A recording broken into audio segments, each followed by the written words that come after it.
Olá, amigos da Biblioteca Demonstrativa do Brasil. Estamos mais uma vez aqui com vocês para trazer um assunto interessante, né, que venha acrescentar aí no conhecimento do mundo do livro. Hoje a gente vai falar sobre o design do livro, que é algo que às vezes passa batido, né, para quem compra livro, quem é muito leitor de livro, mas para quem gosta de livro, não existe coisa melhor do que você pegar um livro bem feito, um livro que traz, né, que é pensado de capa a capa. E hoje a gente trouxe aqui para a biblioteca uma prata da casa, né, que são pessoas que estão aqui em Brasília produzindo design e design de altíssima qualidade. A gente trouxe aqui hoje o André Maia, que é graduado em desenho industrial pela Universidade de Brasília e mestre em artes gráficas também pela UNB, professor do departamento de design da UNB e editor da editora Estereográfica.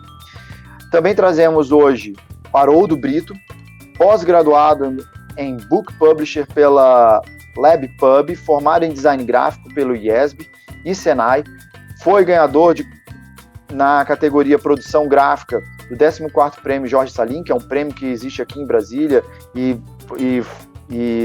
né, fala sobre design, né, promovido pela indústria gráfica aqui do Distrito Federal. Ex-instrutor de aplicativos gráficos do Senai e de cursos livres do IESB e da UDF. É ex-diretor da DGRAF, da Associação de Designers Gráficos do Distrito Federal, e da ADG, Associação de Designers Gráficos do Brasil. E também trouxemos o Rafael Dietzsch, que é depois, Rafael, você vai me falar como é que fala o teu nome, graduado em Desenho Industrial pela Universidade de Brasília e mestre em Typeface Design pela University of Reading.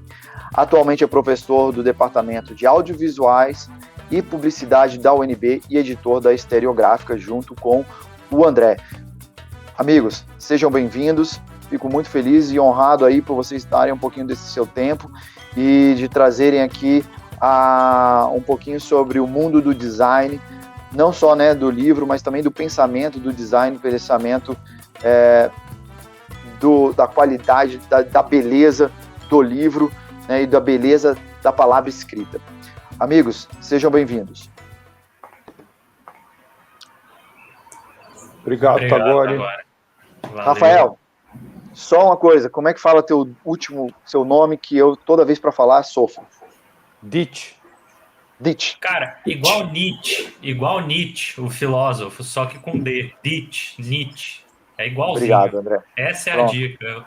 Ou então, se você for meio mineiro, você pensa com, tipo, D e T. Ditch, pronto, beleza.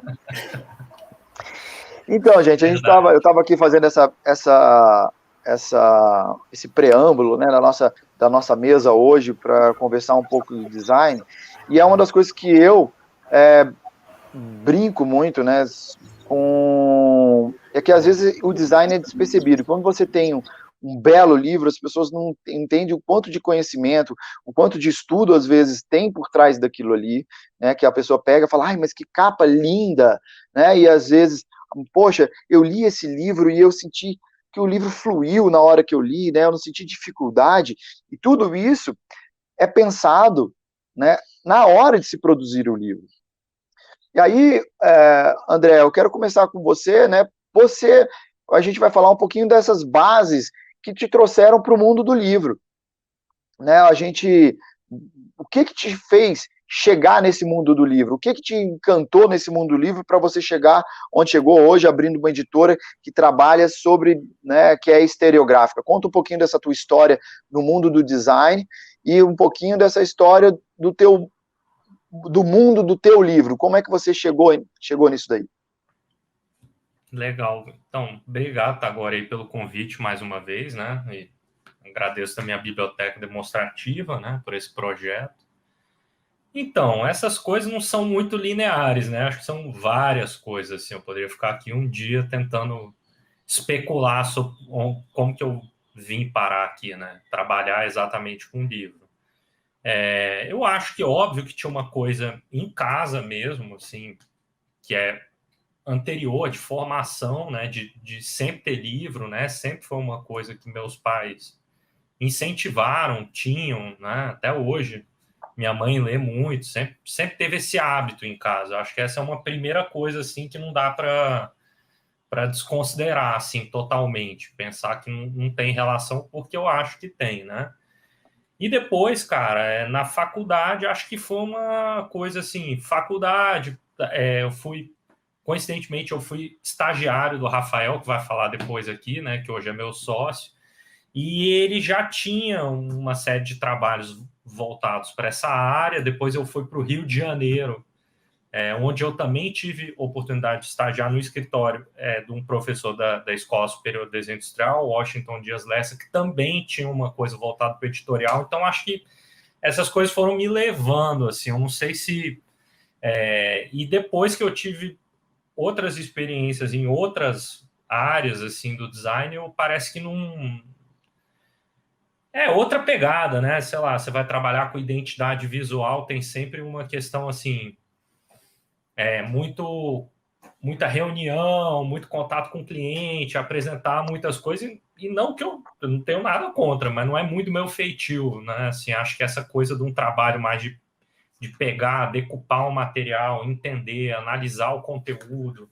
Eu acho que o livro tem mais a ver com a minha personalidade, na verdade. Então, se eu fosse sintetizar por que eu fui mexer, acho que é por conta do tipo de ofício que o livro traz, assim, né? O tipo de pesquisa que ele envolve também fazer o livro, que é diferente dessas outras áreas, que tem uma outra dinâmica, uma outra velocidade, assim. O livro é uma coisa mais... você tem que ir até o fim mesmo, é uma coisa que não tem muita coisa picotada, você tem que pegar ele, enfim, ir trabalhando ele do começo até o fim, todos os detalhes, né? Um objeto fechado, tá ali pronto, ele não é um objeto que também, igual uma identidade visual, que ela vai mudando, no fim você não sabe nem mais quem controla o quê, né? Então, acho que se fosse sintetizar, acho que tem a ver com a personalidade mesmo, assim, a escolha, né, por esse caminho. Legal. Enfim. Então, porque na verdade a gente, né, na verdade você é de Brasília, filho de Brasília, estudou no UNB e hoje dá aula no UNB, né? Então acho que é interessante essas caminhadas para as pessoas entenderem, né? Que existe um background sempre quando a gente escolhe esses caminhos. Fico feliz aí, nem sabia que o Rafael vocês tinham tido um professorado aí nesse meio do caminho. E aí eu vou jogar pro Haroldo. Haroldo, a tua vida de livros também vem de família? Como é que é? Também você vem de uma família de leitores? Como é que foi essa caminhada do livro e do design, né? Porque normalmente a gente gosta do objeto livro, né? A gente gosta dessa coisa de pegar papel, trabalhar, né? Isso. Como é que foi essa tua caminhada? Agora, antes de mais nada, muito obrigado pelo convite seu e da biblioteca. É um prazer estar aqui e discutir sobre essa coisa que eu gosto tanto, que é o livro. E com o passar dos anos, eu estou mais ainda afinado com a ideia do livro. Bom, como é que entrou o livro na minha história? Primeiro, antes de mais nada, lá em casa sempre teve muitos livros. Meus pais, eu nasci numa época que grande parte da população era ainda analfabeta, infelizmente. Os meus pais, meu pai faleceu sem saber ler. Minha mãe não sabe ler, mas eles sempre fizeram questão que tivesse literatura por perto. Seja gibi, seja histórias. Antigamente tinha aquela venda de livros de porta a porta. Então os meus pais compravam, então a gente estava sempre rodeado de leitura ali. Ainda que nossos pais, infelizmente, não soubessem ler. Eu estava até lembrando, agora um pouco antes da nossa live, tinha uns livrinhos, eu fui até na casa de minha mãe outro dia, eu peguei uns livrinhos pequenos da Disney, que ali tinha a história do Pinóquio, tinha uma série de histórias ali que me remontam da minha memória lá atrás de livros. Então eu estava sempre com coisas para ler, gibi, revistinhas, aquelas enciclopédias, às vezes, que o pessoal passava vendendo, meus pais compravam trocentas vezes no carnê. E aí acontecia muito, foi ali o meu primeiro contato. Teve algumas oportunidades, eu lembro que eu passava de ônibus ali no setor gráfico. Para quem não conhece Brasília, tem um SIG, que é setor de indústrias gráficas, que ali se reúnem as gráficas que eram disponíveis aqui, inclusive a imprensa nacional, que agora também já fechou. Então eu me lembro de passar ali de ônibus, às vezes, com meus pais, e eu ficava pensando, nossa, eu quero vir trabalhar aqui, como é que eu vou vir trabalhar nesse lugar? E aí eu acho que ali começou essa minha grande vontade com os livros. Ainda muito jovem ali, na casa dos 16, 17, surgiu uma oportunidade de eu trabalhar numa editora pequena, onde eu morava, em Planaltina, e aí eu me aventurei de fazer isso. Era muito inexperiente ainda, mas eu tinha só vontade de fazer. E aí a gente começou, o rapaz me deu essa oportunidade, eu comecei a fazer trabalho, ainda era na época lá do PageMaker, que era o antecessor do InDesign, né? Então eu fazia o material, e aí aquilo ali era a minha paixão, eu ficava trabalhando ali horas e horas, dias e dias em livros. Eu lembro um livro que a gente fez, que ele era todo manuscrito, um livro assim, umas 400 páginas, cara, eu fui tratando, a gente escaneou e foi tratando aquilo ali coisa por coisa, linha por linha, até formar o livro, e aí com isso também fui pegando os outros conhecimentos, afinando na ferramenta, e eu comecei a produzir os livros. Esses livros iam para a gráfica, uma das gráficas ali, justamente do setor gráfico. E aí, né, produzi esses livros, aí chegou um momento que eles pegaram um serviço grande lá, a gráfica raramente pega diagramação de livro, mas lá na ocasião pegou, e aí pegaram um serviço gigante lá para fazer, e aí fizeram toda a diagramação, eram 2 pessoas trabalhando, era um simpósio, um congresso que tinha data, né? E aí tinha muito nome técnico nesse simpósio, era um simpósio, salvo engano, de botânica. Só que quem diagramou tirou todos os itálicos do livro. E aí, pronto, acabou, porque na hora da revisão final, já que todo o material diagramado, bateram o olho e viram que não tinha itálico em lugar nenhum. Aí o nego desesperou. Aí lembraram de mim, que trabalhava numa gráfica, numa editora lá no Vale do Amanhecer, lá em Planaltina, me chamaram para dar suporte para eles, para ajudar nessa diagramação, nessa rediagramação, que naquela época a gente decidiu realmente rediagramar. Eu não sabia, na verdade, hoje confessando, não sabia muito o que estava fazendo, mas deu muito certo. A gente refez todo o trabalho, ainda lá na história dos vídeos do PageMaker, conseguiu rediagramar tudo, ficamos lá 2, 3 dias encampados fazendo isso, e aí, com esse meu desempenho na gráfica, me convidaram para trabalhar na gráfica. E aí, para mim, era o céu, cara. Eu estava trabalhando com um livro dentro de uma gráfica. E o melhor, eu ia conseguir finalmente fazer um curso de design gráfico que eu queria fazer dentro do Senai há muito tempo e não conseguia por conta da distância. E aí assim começou. Aí eu comecei na gráfica, aí depois eu consegui fazer o curso do Senai, fiz o curso do Senai, fui crescendo na gráfica. Depois o Senai me convidou a ser instrutor, foi uma das primeiras turmas ali que era CorelDRAW, Photoshop e PageMaker. Aí depois que mudou para InDesign. E aí assim começou o livro. Então fiz vários livros dentro da gráfica, fui pegando outros trabalhos também freela por fora. E aí, em 2010, eu resolvi sair da gráfica. Então, naquele período, eu ainda pegava outros trabalhos de designer, fazia livros alguns, né? E aí eu fui avançando com o escritório. Então, o que acontece? De 2005, 2015, por aí, eu comecei a flertar mais ainda com aquela origem do livro. Então, nos 2 anos, 3 anos para cá, tá, agora, eu foquei exclusivamente em livro. Então, hoje, basicamente, eu só atendo livro. Faço outros trabalhos também para clientes já antigos, ou depender daquele que chega, se me interessa ou não naquele momento, mas essencialmente hoje eu trabalho com livro. E isso é muito gratificante agora, porque a gente sabe que o autor, eu trabalho muito com autor independente, cara, livros hoje é uma realização. As pessoas leem e escrevem livros realmente por prazer, por amor, por um objetivo maior. Eu acho que isso é aquela sementinha que o livro nos capta, sabe? Então a gente acaba tendo contato com os autores, a gente sabe dos bastidores, conhece histórias incríveis e faz todo o trabalho de diagramação, projeto gráfico, escolha de fonte, revisão de texto, preparar para a gráfica, que hoje, apesar de estar mais fácil, ainda não é para... Tem milímetros que são importantes. Aí manda esse livro para a gráfica, é impresso, chega na mão do autor, cara, é uma alegria, é uma satisfação incrível. E quando chega na mão dos leitores, então é outro, sabe, são camadas, livros são camadas que vão se revelando. É bem interessante isso, né, Haroldo, porque eu acho que a gente chega, você tocou aí em 2 pontos que eu acho que a gente vai levar para isso, e eu vou passar para o Rafael, porque é uma coisa... Você está falando que é o dia a dia do livro, e a gente tem no Rafael e aí no André, exatamente essa coisa da academia, que é o que chegar num cara como, né, que você, que já está com a mão na massa, e criar isso aí, e meio que ensinar e trazer esse conhecimento para quem produz o livro, que pode ser ou a editora, ou o autor, né, ou a instituição, desse olhar para o texto, mas com uma visão de qualidade de leitura, legibilidade. E aí eu vou pedir para o Rafael falar, né, dessa origem dele, o que encantou ele nesse processo, para ele falar um pouquinho, porque a Estereográfica, que é a editora deles, pega muito traduz, né, muita coisa, que traz esse conhecimento para a gente no Brasil, para a língua portuguesa, que é o entendimento da palavra escrita, não só escrita, né, na verdade escrita, mas da palavra colocada de uma forma industrial, vamos dizer assim. Rafael, conta um pouquinho também da tua história, fazendo esse link aí com o Haroldo, que é dessa educação visual e educação para ler, né, que as pessoas acham que é só pegar lá e colocar no computador e a coisa acontecer. Você está mutado. Rafael, você está mutado. Desmuta aí.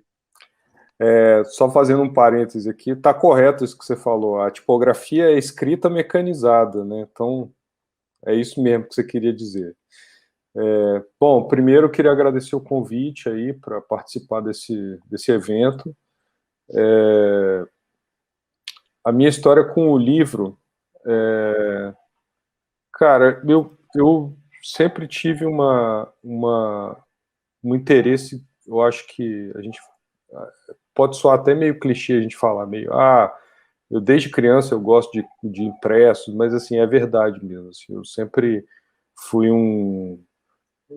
o rato da banca da quadra, que ficava esperando o gibi chegar, e assim, eu sempre gostei muito, eu acho que eu aprendi a tomar um gosto pela leitura cedo, e assim, eu acabei, assim, por caminhos não muito lógicos, eu acabei indo parar no curso de desenho industrial na UNB, né? E eu acabei descobrindo isso com amigos que não foi uma coisa tipo da escola me mostrar isso, assim, era gente que a gente conhecia da rua, inclusive assim, amigos da época do rock and roll, a gente aprendendo a tocar guitarra, tinha algum amigo que estudava, fazia desenho industrial. Pois bem, o contato com esse mundo do design, né, me levou ao livro, mas a coisa que duas coisas me fizeram assim me aproximar mais desse universo do livro enquanto profissional. A primeira foi que eu me formei em 2002 na UNB, e aí eu tive a sorte de conseguir trabalhar como professor substituto lá no curso de desenho industrial. E uma das disciplinas que eu dava tinha a ver com tipografia e design do livro. E tipografia sempre foi o meu campo dentro do design de maior interesse. E o design de tipos, assim, é uma coisa, né, ou seja, você desenhar fontes, assim, é uma coisa que não faz parte dos currículos normais dos cursos de design. Já os cursos como os cursos de design editorial, ou seja, os cursos que te ensinam a usar fontes e desenhar publicações com elas, são mais comuns. E foi por esse caminho que eu enveredei. Já que eu gostava muito de tipografia, eu tentei puxar a sardinha para essa brasa. E aí, eu acabei assim, mergulhando um pouco nessa técnica do desenho de livros, né, do design de livros, assim, para poder ensinar para os alunos. Eu acabei desenvolvendo um jeito de ensinar isso. Como é que você ensina um aluno a criar um grid, né, criar um diagrama para a publicação? Como é que ela faz um design de uma página? Como escolher fontes? Como testar fontes? Qual o tamanho ideal? Assim, eu acabei indo bastante para esse lado aí. E aí, em 2012, 2011, na verdade, assim, um pouco antes, eu tinha resolvido fazer um curso de mestrado e esse meu interesse por por design de tipos, né? Ou seja, eu queria aprender a desenhar fontes de verdade. Eu já tinha esse interesse faz tempo, e aí acabou que em 2011 eu fui para a Inglaterra, para a Universidade de Reading, fazer um curso de mestrado nessa área. E lá existe um interesse muito grande pelo lado histórico, né, do design de livros, da história das artes gráficas, a história do livro, a história da tipografia. Eu tive um contato com um universo que eu não conhecia, né, conheci uma outra história das artes gráficas, interessante, assim, que a gente tem uma referência muito forte, principalmente aqui em Brasília, do modernismo. E aí lá na Inglaterra eles têm uma referência muito forte do modernismo clássico, né? Ou seja, que não é aquele modernismo da Helvética e do Niemeyer, é uma outra história. Os britânicos têm uma outra parada. E eles têm uma história do livro... Bauhaus, né? O Bauhaus que todo mundo traz, né? A coisa da Bauhaus ou do Niemeyer, esse modernismo mais geométrico, assim, né? Então, a história do livro lá na Inglaterra, a história do modernismo, né? Ou seja, a partir do século XX, a história do livro na Inglaterra é um pouco diferente do que a gente conhece, assim, em termos desse modernismo mais geométrico. Eles têm um resgate à tradição mais forte, e tem uma pegada mais clássica, assim, não tão com essa cara muito futurista. Assim. Ô Rafael, você falou uma coisa que eu acho bem interessante, que é a tipologia e a tipografia, né? Uma das coisas que eu acho que a gente tem que entender é que o livro ele veio evoluindo, né? E aí as pessoas, não sei se elas lembram como é que quem foi Gutenberg, aquela coisa, os tipos móveis. Mas uma das coisas que traz, você e o André aí trazem, e o Haroldo também traz, na preocupação da qualidade da leitura, que é o que a gente chega hoje espremendo essa história, né, do mundo gráfico, da qualidade do papel, né, as cores, como elas eram escolhidas, o que ia ser impresso, como é que funciona. Eu sempre gosto de dizer que por exemplo, eu sou filho de editor com uma bibliotecária, né? Então, para mim, o mundo do livro é um mundo muito próximo, e que sempre eu gostei de entender de onde é que veio, essas coisas. E aí você falou sobre palavras, né? O que é tipologia, o que é a tipografia, né? Explicar um pouquinho isso para quem está assistindo, para entender que esse mundo do livro ele veio num processo de evolução, e vocês colocam isso do livro de vocês, que é a velocidade nossa e a qualidade da leitura. Por que existe esse tanto tipo de tipos, que, por exemplo, os autores que chegam às vezes, que são hoje, a autopublicação ela é muito comum, e isso antigamente não acontecia, né? Que querem escolher de qualquer forma uma tipografia sem pensar no tipo de livro que ele está fazendo. Um livro infantil, você escolhe uma letra, né, que a gente tem a gente gosta de, no popular, vamos dizer assim, dizer, qual é a letra que você está usando, né, e isso é pensado, não é escolhido de forma aleatória. Explica um pouquinho para essas diferenças, né, para quem está escutando, fala um pouquinho dessa história também do livro, de uma forma um pouco, claro, obviamente reduzida, mas explica tipografia, tipologia, letra de livro, por que isso é importante? Tá. Primeiro, são muitas perguntas, cara. Assim você me mata. Vai na. Eu sei que na sua mente, mas vai naquilo que você escolhe e me manda. Cara, bom, primeiro, tipologia é um termo meio genérico, né? Você pode falar na tipografia, na tipologia das rodas de carro, ou seja, no estudo tipológico das rodas de carro. Então é um termo que eu não uso muito, assim. Eu uso o termo tipografia mesmo, que é o campo que define... A tipografia é o campo que estuda o desenho e o uso das letras, né? O desenho das letras e o uso das letras, né?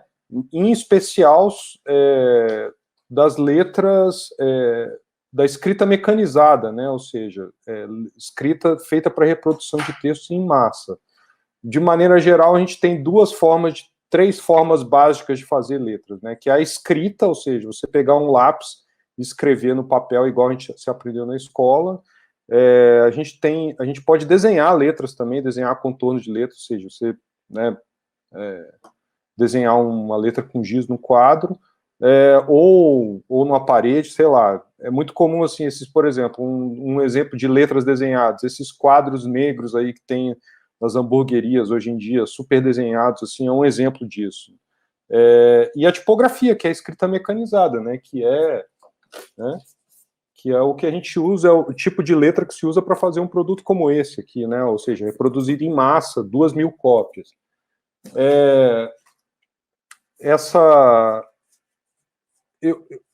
Assim, por que tantas fontes, né? Por que a gente precisa assim, uma coisa que você perguntou, né?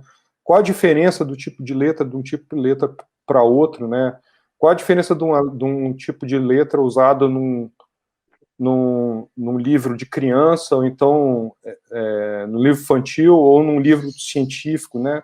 Bom, primeiro, algumas questões. Primeiro, questões técnicas, né? Questões tecnológicas. Eu acho que existem as escolhas tipográficas, elas estão sempre atreladas a principalmente questões tecnológicas e questões, atributos simbólicos, né? Então,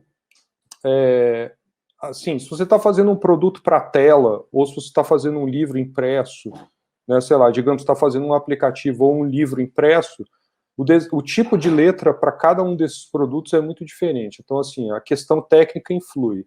E aí, dentro do livro, já, se você está fazendo um livro que é um livro de bolso, ou se você está fazendo um livro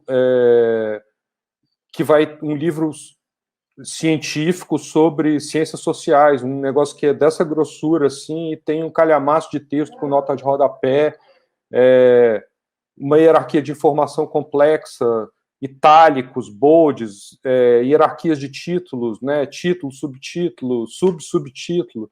Então, você vai precisar de uma... No caso desse segundo livro, mais complexo, talvez você precise de uma família de fontes, ou seja, que responda àquela tua hierarquia de informação, né? E, às vezes, um livro de bolso é uma coisa mais simples, mas que tem que funcionar, a letra tem que funcionar em tamanho pequeno, né?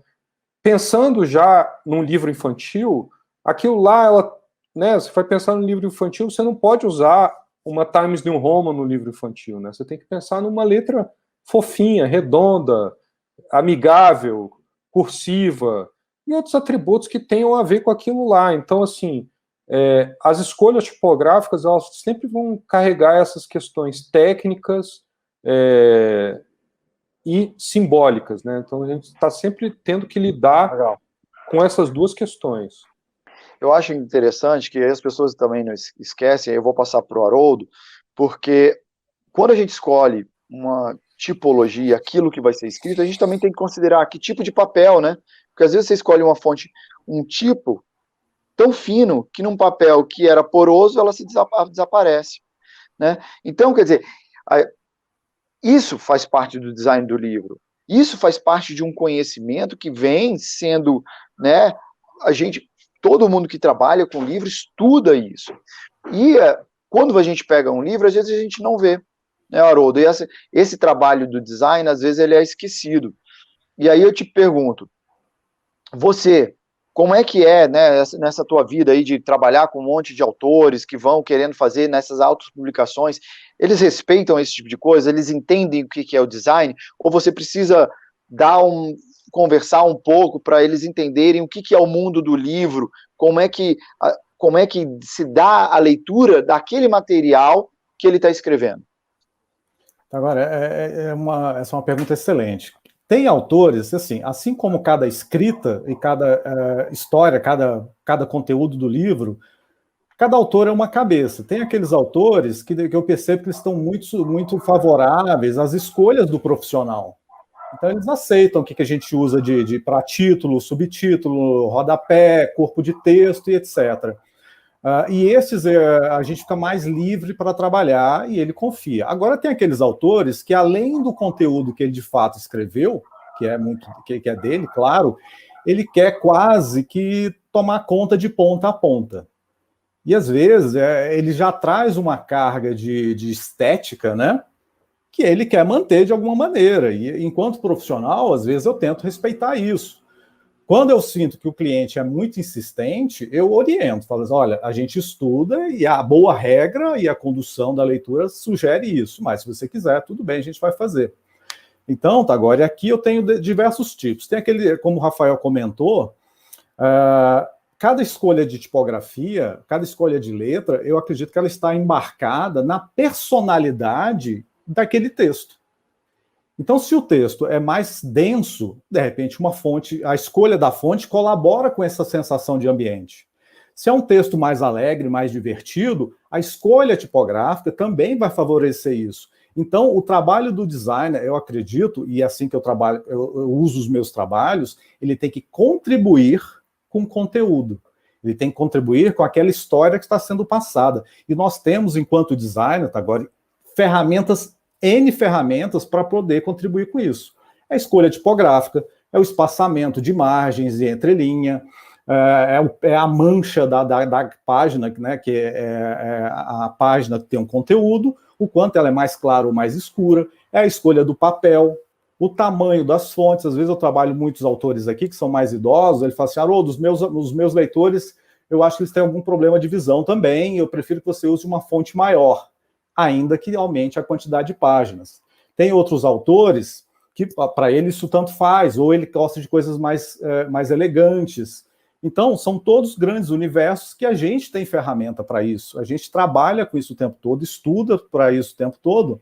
Então, tem autores que, sim, nos deixam trabalhar mais livremente. Tem aqueles autores que, depois da gente explicar, ele aceita. E tem aqueles que realmente querem manter, inclusive, esse controle da escolha tipográfica e dos detalhes mais finos. Às vezes funciona, em grande maioria, talvez seja melhor ele ter seguido a orientação do cliente, do criativo, né? É assim que eu vejo isso agora. Legal. E aí, que é um processo, né, gente? A gente está falando aqui do autor, e isso hoje está muito forte. A gente vai daqui a pouco chegar no livro eletrônico, né, que também está nesse processo de produção, e a gente hoje... E a gente tem, né, o Rafael estava falando sobre a história da tipografia. É interessante que algumas coisas foram perdidas e algumas coisas foram extremamente divulgadas com o advento da informática, né? Quando a informática entrou, eles selecionaram uma quantidade de fontes que iriam. E existe até uma história, e vocês colocam isso num livro da Estereográfica, que eu gostei muito de ter lido. E aí, André, me conta... duas coisas, né? A gente está falando sobre o miolo do livro, do que vai ser lido, do que vai ser, né, vai ser consumido. Mas também a gente tem no mundo do livro a parte da capa, né? Vocês adoram, né, na editora de vocês, fazendo esses orelhões assim grandes e etc. Conta um pouquinho, né, desse mundo do invólucro. O que é a capa? O que é a capa para vocês nesse mundo? E o porquê da Estereográfica? Da onde que veio essa ideia? Tá, que é a editora de vocês, do Rafael do Rafael e do André. Então, cara, eu comecei, né, falando assim, que óbvio que tem uma coisa pessoal, e acho que todo mundo acabou falando a mesma coisa, né? Meu pai também é designer, acaba que fica parecendo que é um detalhe, mas é óbvio que isso... Seu pai é designer.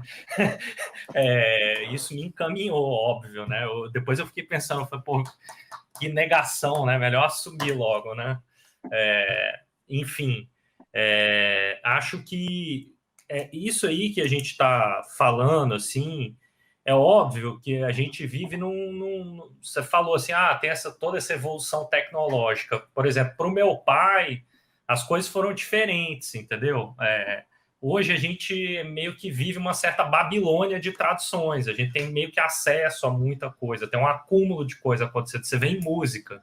Então tem um cara tocando rock, tem outro cara tocando música sertaneja mais raiz, que na época que a família dele veio do interior, porque ele tem acesso a uma escrita, tem vídeo, então a gente tem acesso a muita coisa, quase acachapante, assim, parece que você vai cair duro, atordoado de tanta informação, mas eu acho que tem algumas coisas que permeiam. Então, assim, a gente faz livros há 500 anos. Então, assim, isso eu estou dizendo do livro industrial. Eu não estou dizendo livro há muito mais tempo. Então, acho que tem uma coisa, assim, tem algumas diretrizes em comum que acho que são essas coisas técnicas, não tem muito para onde escapar, né? Você muda, vamos dizer, você não faz mais tipografia, tipos móveis, igual você falou, você vai usar um PDF, então como que é gravado a chapa, não tem mais um filme, mudou, mas essencialmente, quando você pega o livro, é igual, a sensação é igual, né? Isso não muda, então acho que é isso que a pessoa tem que se concentrar, senão ela fica doida, né? Assim, porque realmente, e ainda tem esse tal livro digital que você falou, que você depois a gente vai conversar dele. Mas de uma forma ou de outra, eu acho que essas partes do objeto, a primeira coisa é que o miolo, em algum momento, né, essa coisa da brochura, da capa, virou uma coisa de uma ilustração que não existia. Então, se você for ver de novo, na história do livro, isso foi mudando. Antes as pessoas vendiam miolo, inclusive, não tinha a capa, as pessoas encadernavam isso. E, de repente, se viu que você tem uma plataforma aqui para fazer uma propaganda. E, de fato, com a quantidade de livros que a gente produz e começou a produzir a partir do século passado, principalmente, né, seria muito difícil, assim, ser, né, até em termos de organização. Então, acho que o livro, ele foi também, aos poucos, ele foi modernizando, não tem como falar. Então, você pega uma biblioteca realmente antiga, né, você vai numa, sei lá, tem uma parte ali na UNB, tem uma seção de livros especiais, né, que são obras raras. Você vai lá, você vê o aspecto do livro mudou muito em relação à brochura que a gente compra comprava na livraria, né? Agora na pandemia não, mas vocês entenderam. Você vê a capa na Amazon.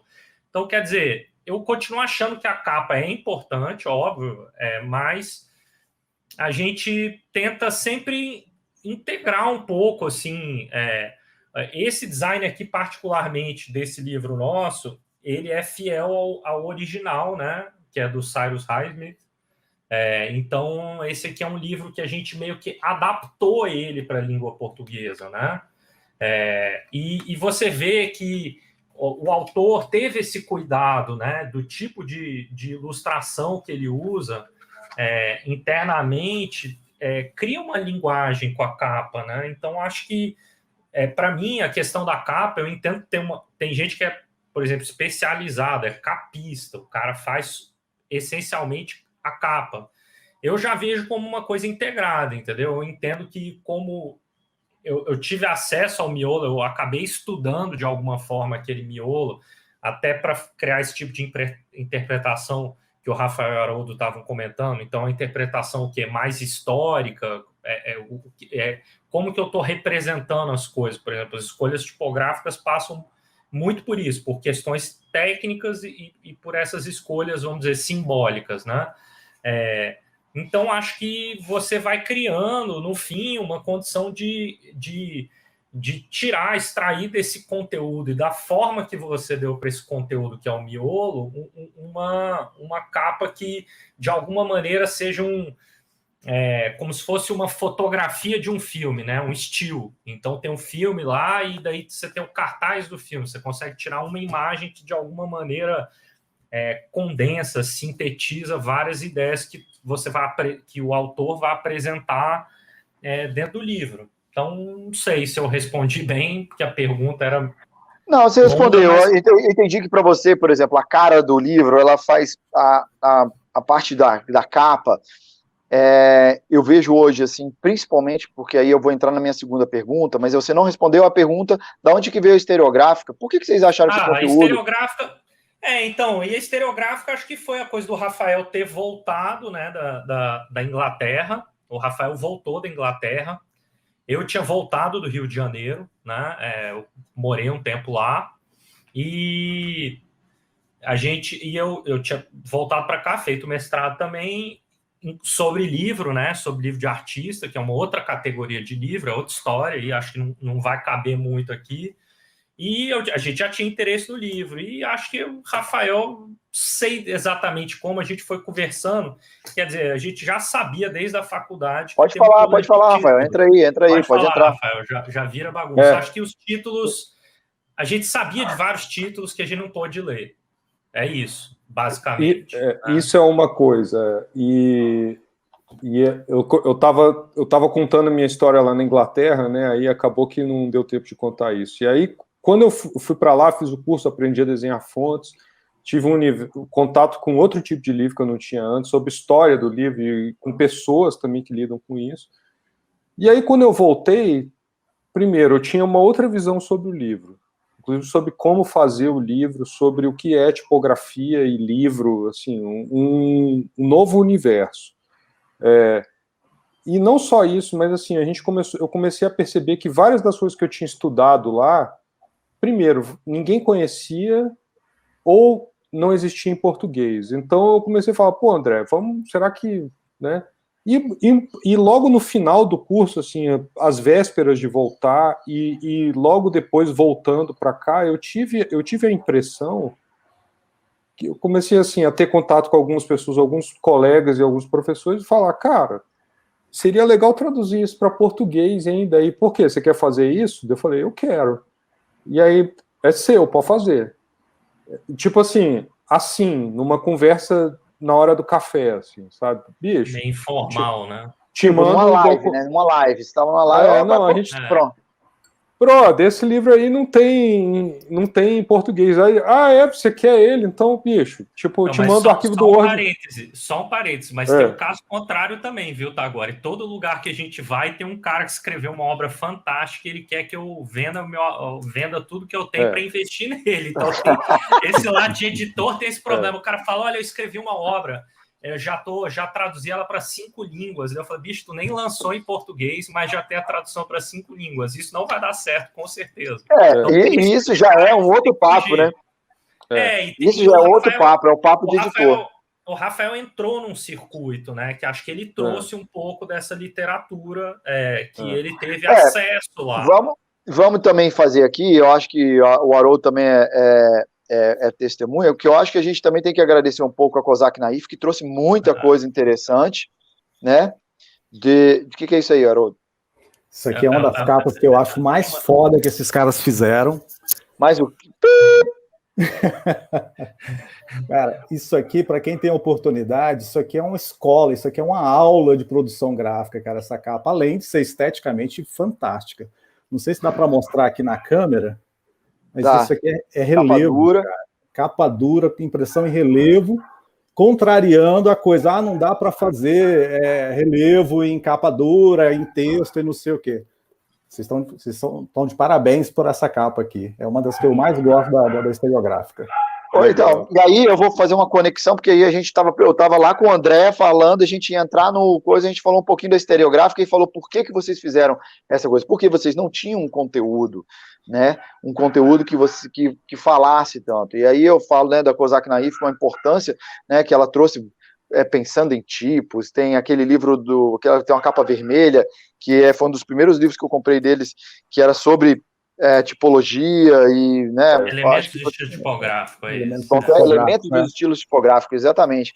Então, quer dizer, que traz, para quem está assistindo para a gente, que é designer, que é programador visual, etc., que são bases para a gente gerar belos livros, né? E não gerar simplesmente porque a gente sabe usar o programa tal, XYZ, não, porque existe um arcabouço de conhecimento para se trabalhar com livro. A gente estamos falando de uma indústria, como o André disse aí, de pelo menos 500 anos, e que vem com o mesmo produto que nem a internet conseguiu, que todo mundo, o livro vai acabar. E você vê que o livro hoje está mais sólido do que nunca. Claro que tem dos seus primos, que é o livro eletrônico, que é o audiolivro, né? E outras coisas aí que querem colocar dentro do livro a realidade aumentada e não sei o quê, mas que não faz, que o design está sempre trazendo como uma forma de consolidação desse livro. E aí, André, vou vir com você e aí vou vir para o livro eletrônico. Ele dá esse espaço do design, né? Porque o livro eletrônico ele valoriza a capa, porque a parte de dentro dele tem certos limitantes, né? Como é que você vê o design do livro eletrônico? Cara, eu sinceramente, eu não sei se é porque eu não consumi muito, assim. Até tem um Kindle aqui em casa, eu devo ter pego ele 2 vezes. Eu tenho um Kindle para computador, né? Não sem o leitor, né? Eu acho que tem de tudo.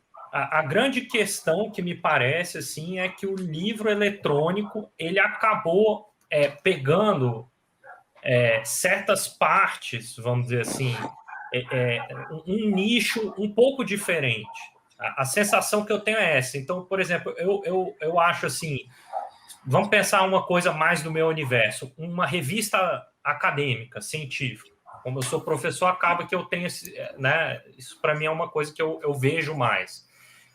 Não é à toa que elas se tornaram PDF, a maioria. Quer dizer, tem um custo, era difícil capilarizar aquela informação na hora de você fazer busca, por exemplo.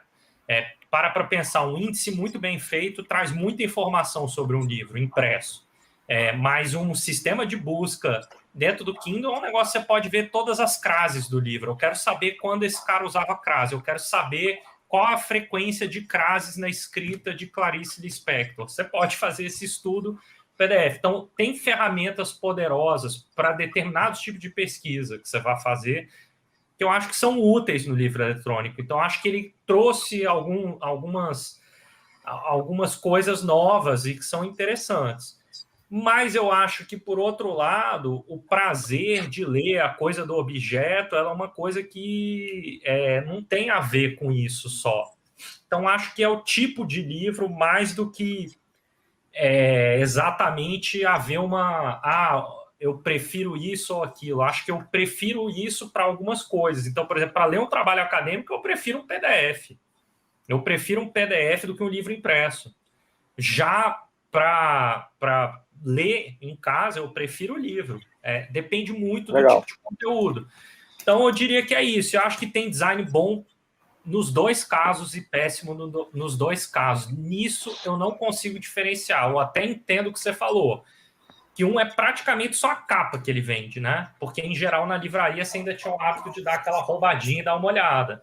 E quando é e-book, isso se perde. Você está comprando realmente uma capa, né? Enfim.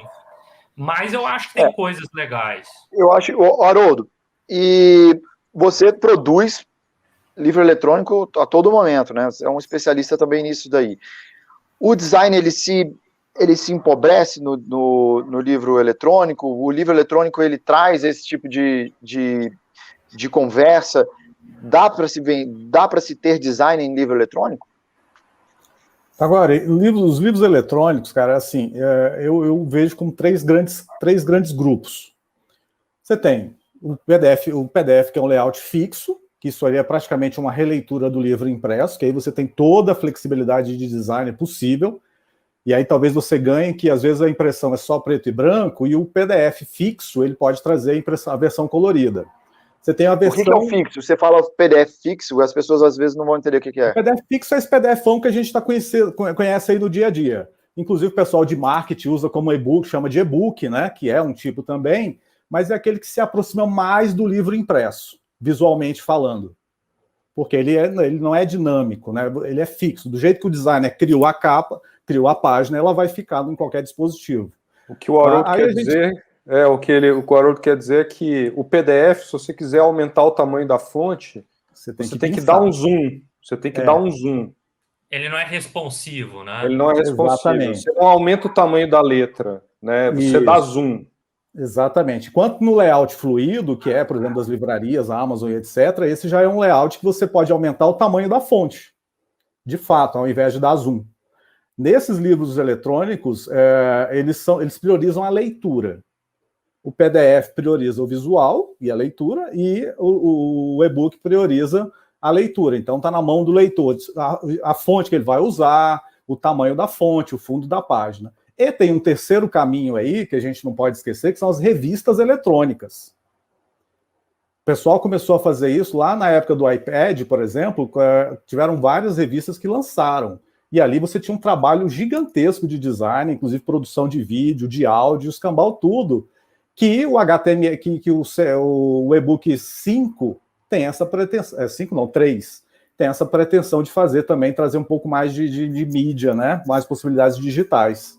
Então são esses três caminhos. Qual que funciona melhor? O que a gente faz mais é o que, quando vai mandar o livro para a gráfica, também já gera um PDF. Esse é difícil de vender nas livrarias, por conta de pirataria. O fluido, que você prioriza a leitura, e aí a gente tem um empobrecimento gigantesco de designer.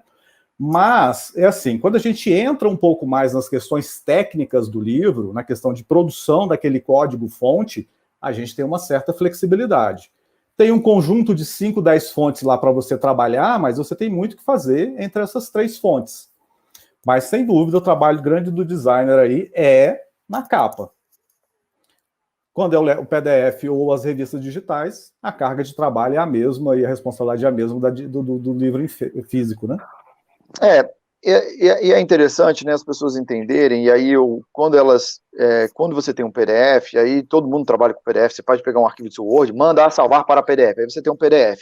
E hoje você tem a indústria, né, do livro, e quando você compra o livro na Amazon, Apple, Kobo, livraria leitura, tal, gera um tipo de arquivo chamado EPUB, que foi uma combinação aí, né, que se foi feita para gerar um padrão para se poder ter todos os dispositivos lendo esse padrão da mesma forma.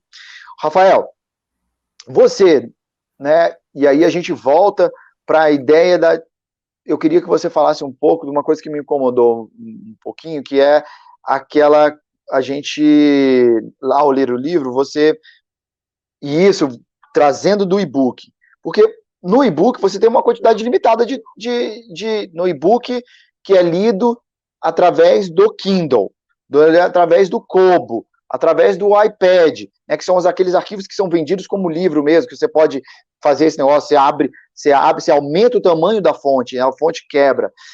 Né? Eles escolheram umas tipologias para serem tipologias, os tipos, as famílias, né, que são padrão. E aí me fala, você nesse teu trabalho de pesquisa das tipologias, você estudou sobre a legibilidade, né, do texto. Então, me fala aí, por exemplo, dentro dessa evolução do livro, como é que escolheram isso para o livro eletrônico, por exemplo? Tá, vamos lá.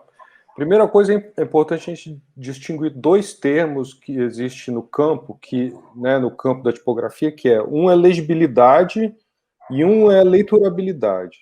Legibilidade, o que significa? É a facilidade de você diferenciar um caractere do outro. Por exemplo, a facilidade com que você diferencia, por exemplo, um D de um B, ou um P de um Q, tá? O D e o B ambos têm ascendentes, né? Tem o bojo e uma ascendente, uma espécie de uma haste que passa para cima, né? E o P e o Q, né? Tem a perninha que desce para baixo. Então, assim, a facilidade com que você distingue isso, tá? Isso é um exemplo meio, por exemplo, então um C maiúsculo de um G maiúsculo. Tem fontes que essas letras se parecem muito, né? Então, isso aí, por exemplo, a facilidade de diferenciação dessas letras, assim, uma legibilidade altíssima, é muito importante, por exemplo, em sinalização de trânsito, né, que você passa o carro a 80 por hora e tem que ler aquilo, e não pode ter, tipo assim, o C não pode ser parecido com o G de jeito nenhum, porque você pode confundir a informação, enfim. A outra componente é a leiturabilidade, né? Que é assim, o conforto de leitura. E aí, geralmente, assim, existem fontes que a gente considera, e isso aí é uma coisa que envolve algumas questões, mas principalmente questões de caráter simbólico, né? Questões culturais, e no fim das contas... E hábito de leitura também. Né? Hábito de leitura, porque assim, esse arquétipo da letra latina que a gente usa hoje, né, o alfabeto latino, a letra romana, né, ela surge lá em 1470 com um cara chamado Nicolas Jenson. Tá? Antes dele, existia essa, que é o quê? Que é a letra maiúscula inspirada nas maiúsculas do Império Romano, ou seja, de mais de 2000 anos atrás, com uma minúscula, um modelo de minúscula que é inspirado na minúscula carolíngia, que é um modelo de escrita, né, que era manuscrito, ainda não existia tipografia ainda, era uma coisa da Idade Média, né? Então, os humanistas, né, ou seja, aqueles estudiosos da Renascença que trabalhavam com edição de livros, edição de textos, manuscritos, que acabaram virando os primeiros impressores, os primeiros editores, e aí os humanistas, por um processo de emulação e imitação, fizeram esse Frankenstein, que é a maiúscula com a minúscula, que é o que a gente usa hoje. O que se usava antes disso? A gótica, né? Ou seja, o Gutenberg, 20 anos antes do Jenson, ele imprimia os livros num estilo de letra gótica chamado Fracture, né?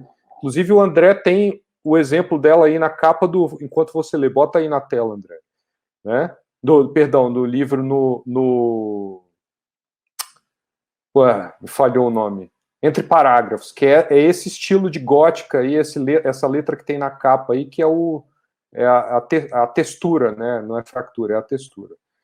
Enfim, e aí, em Veneza, né, que foi onde surgiu as primeiras tipografias que a gente chama de humanistas, né, dois caras foram principais. Primeiro, o Jenson e depois o Aldus Manutius, né, que eram os principais editores, que esses caras, eles foram responsáveis por fixar esse arquétipo. E aí depois, isso teve um crescimento muito grande da indústria gráfica. Esse aí que o André está mostrando aí, então, é a textura, né, é o estilo de letra que o Gutenberg usava. E aí, depois, em Paris, já uns 50 ou 60 anos depois, por volta da primeira metade do século XVI, ou seja, 1520, 1530, começa a ter um trabalho de dois caras que trabalhavam lá, um chamado Claude Garamond, né, o Garamond, como a gente conhece, e o Robert Grandjon, que eram dois caras que desenhavam as fontes, né? E eles trabalharam com os caras, por exemplo, só para você ver como é que são as coisas. O Garamond e o Grandjon, eles trabalhavam com um cara chamado, com uma família dos Estienne, né? O Robert Estienne, que é considerado o pai da lexicografia moderna. Então, é o cara que primeiro fez o primeiro dicionário como a gente conhece hoje, né? Então, você começa a juntar essas peças. Um pouquinho depois, na Bélgica, o Plantin começou a usar fontes desses caras, do Garamond e do Grandjon também, a produzir as bíblias poliglotas, a produzir os primeiros atlas modernos, né, as bíblias modernas, e é nesse momento que na Europa começa a surgir também o livro em vernáculo, ou seja, as publicações passam a ser escritas nas línguas nativas daqueles países, em italiano, em espanhol, francês, inglês, e não mais em latim. Então, como eles usaram esse modelo de fonte, né, baseado principalmente nas fontes do Jenson, do Grifo, do Garamond e do Grandjon, isso aí se firmou como um modelo clássico, e que, coincidentemente, é tido até hoje como um modelo mais confortável de leitura, né? O tipo de letra, a letra humanista ainda, ela é tipo muito, né, ou seja, da Renascença italiana e francesa, ainda é referenciada com uma letra como o que causa, que proporciona o melhor conforto de leitura. É preciso atenção, porque Garamond virou um nome de marca também, por exemplo. Então, se você entrar numa loja de fontes online, tipo uma empresa que distribui fontes, um site que vende fontes, é capaz de você achar nesse mesmo site 30 versões diferentes de Garamond, ok? E essas fontes nem sempre foram feitas todas para livro, ou seja, tem um arquétipo do desenho, um estilo, uma personalidade da Garamond, mas às vezes, assim, ela é levemente modificada para funcionar melhor em títulos, ou para funcionar melhor em tamanhos pequenos. Ou seja, se você pegar uma letra que é feita para ser impressa desse tamanho e botar ela numa legenda, a chance de ela ficar legível ou leiturável, né, ou seja, que tenha conforto de leitura, é pequena. Então, como eu falei, os atributos simbólicos e técnicos, eles têm que andar sempre juntos, né? Mas essa questão do conforto de leitura, pensa-se muito nesse critério, assim, da letra, principalmente a letra da Renascença ainda é tida pela maioria das pessoas como uma letra que proporciona um grande conforto de leitura. Né? E é bem interessante esse tipo de coisa, Rafael, porque a gente, eu acho que isso daria uma outra live, né, não, senhores? A gente poderia ficar falando sobre esse negócio que a gente... Olha que eu tentei aqui puxar o maior número de coisas, livro impresso, e-book, capa, e a gente já acabou meio com o nosso tempo. Rafael, já acabamos. Eu sabia que ia ser assim nessa mesa, né? Porque a gente... Falei para vocês, vai dar só umas 2 perguntas para cada um. Então, e a gente vai, né, eu acho que a gente tem um limite aí de 1 hora, porque também eu acho que depois fica meio cansativo, mas para quem gosta do assunto, a gente ficaria aqui, né, mas não vai dar. Então, eu vou agradecer a vocês. Rafael, eu vou querer que você dê aí o seu recado final, depois o Haroldo, depois o André, fala para a gente onde a gente encontra vocês, onde é que a gente pode encontrar, para quem quiser saber mais sobre o mundo do design do livro, tipografia, né, fala aí, Rafael, dê o seu adeus para todos e onde a gente te encontra. Ok. Se vocês procurarem pelo meu nome, né, no Google, no Instagram, nas redes sociais, é fácil de achar. Só tem esse nome estranho aí, é fácil, que só tem eu, né? Também aproveito aqui para divulgar o projeto da editora Estereográfica, né, por www.estereográfica.com ou pela @estereográfica no Instagram, no Facebook, a gente está presente aí nessas redes sociais.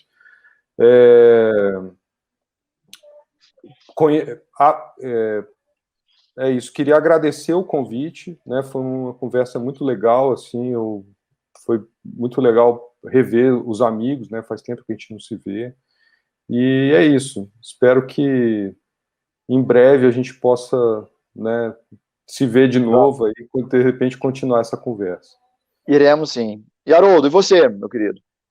Fale onde a gente te encontra, onde a gente encontra Criatos, que é a tua empresa aí de design de livros, onde é que a gente...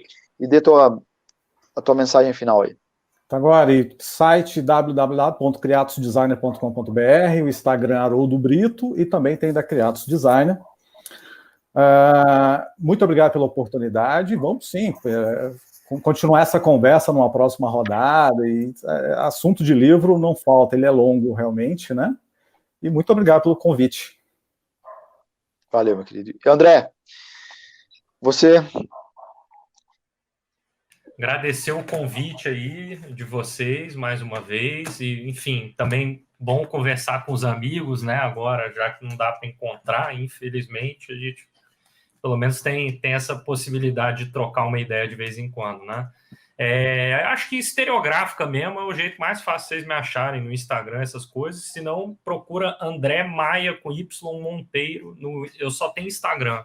Eu fui relutante até, mas agora eu tenho Instagram. Eu não sou muito de redes sociais, não, mas a firma tem, e precisando de alguma coisa, quiser procurar alguma informação sobre os livros, estamos aí. Tá bom? Obrigadão. Eu lembrei de uma coisa... Gente, obrigado. O que foi, André? Porque a gente também desenha livros, né? A gente esqueceu de falar isso, porque pareceu que a gente só publica e edita livros, mas na verdade a gente também, assim como o Haroldo, a gente também faz design de livros. A editora presta esse serviço, né? Então, eu acho que quem quiser, é só entrar em contato com vocês, que vocês são os homens do livro, eu acho que em Brasília, do design do livro, e eu acho que se forem aí na mão de vocês, com certeza teremos livros lindos. Eu queria agradecer a todos o tempo, a todos que estão assistindo a gente aqui hoje, e agradecer a toda a equipe aí da Biblioteca Demonstrativa do Brasil, agradecer ao Marcos Linhares, né, pela organização desse projeto, agradecer aí o João que está com a gente, né, na nossa coxia aí, fazendo todo esse trabalho aí dos filmes e gravando e agradecer novamente a vocês.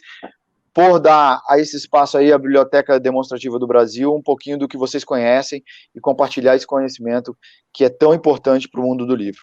Gente, um abraço a vocês e um abraço a todos que estão conosco. Um abraço. Tchau, tchau. Tchau, tchau.